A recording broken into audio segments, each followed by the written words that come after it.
Hello, everyone, and Happy New Year. Welcome to another podcast where we will be talking about matters to do with mental health.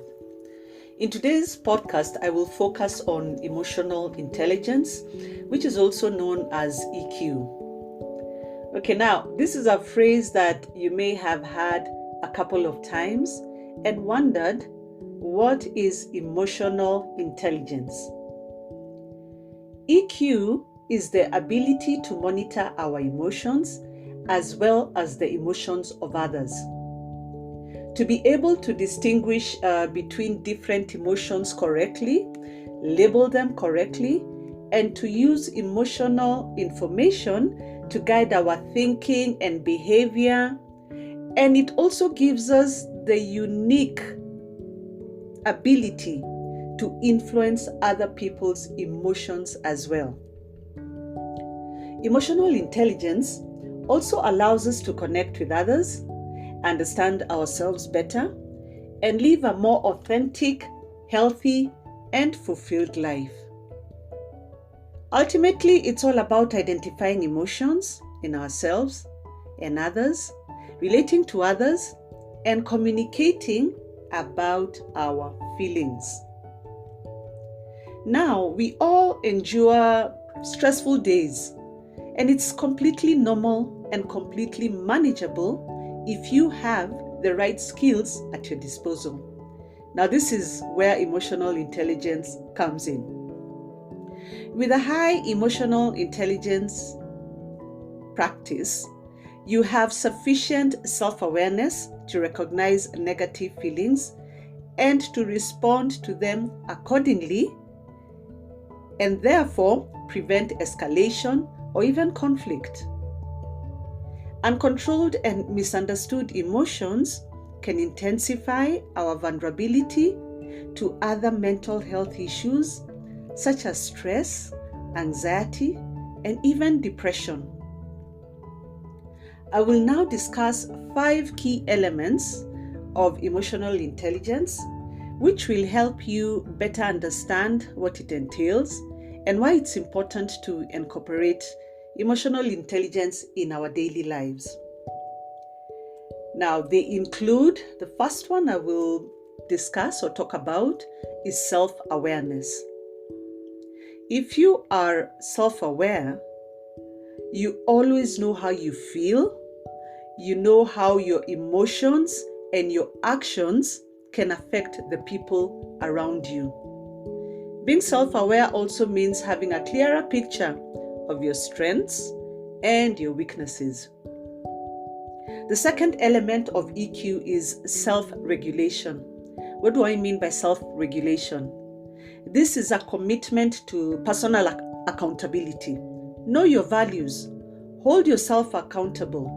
And by knowing your values and being able to hold yourself accountable, you will also be able to monitor your emotions.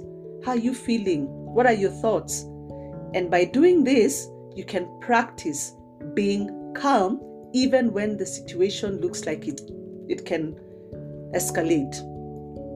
The third element we'll talk about is motivation.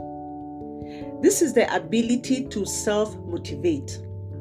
Focus on achieving internal or self-gratification as opposed to external praise or external reward.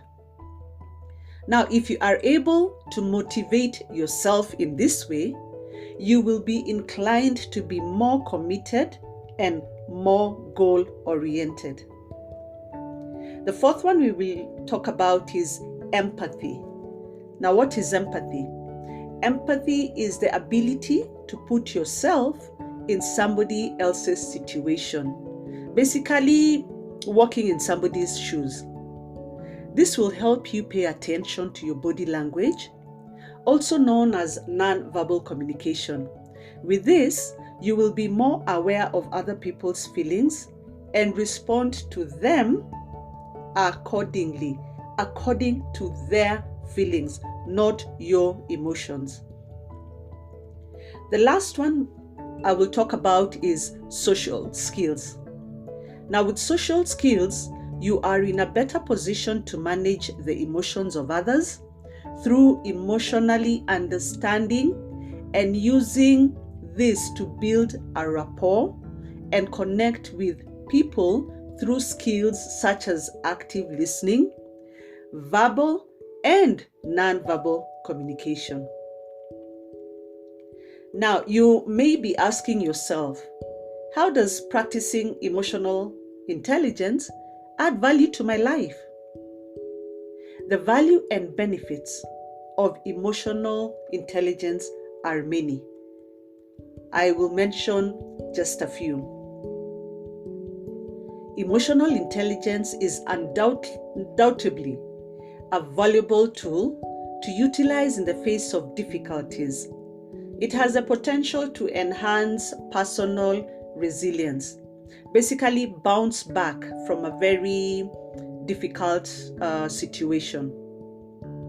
In terms of personal and professional success, it is an important tool to have in many professions. It can support the advancement towards academic and professional success, improve relationships, and again, boost communication skills.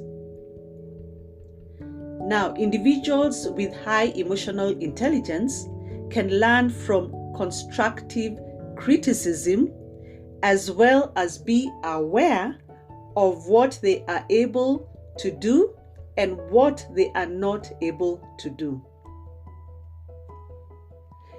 EQ can profoundly affect our choices by creating options we may not even have otherwise imagined or even considered to be possibilities.